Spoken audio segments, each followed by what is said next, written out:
Vi starter, vi starter med, at du skal smage et glas, og øvelsen er ret simpel. Du skal bare lige svare mig på, om det er en rød eller hvidvin, der er glasset. Så hælder vi indholdet over her, så kan du se svaret i 2 sekunder. Ja, det bliver gambling. Det bliver gambling, men du kan også bruge dine sanser. Jeg prøver. Du kan starte med at dufte til den. Med mindre min sanser sidder i pikken. Ej, det var sådan, der er jo narkost med, så kan man jo ikke rigtig smage det ost. Jamen, jeg skal jo først lige smage lortet, mand. Så smag. Har du ikke noget i? Der er noget i, ja. Jeg har jo snydt og bedraget dig, så det er noget i glasset.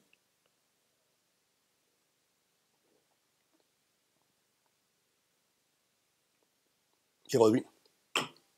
Og det er det, hvor sikker er du på det? 100. Det er hvidvin. Så meget betyder sanserne. Ja. Er det ikke vildt? Jo. Og i virkeligheden er der faktisk, jeg ved godt, det var svært at sige, at der kun er farven til forskel, men det er faktisk meget farven. Det er skallen i farven sidder i, og det er det. Så det er rigtig meget visuelt.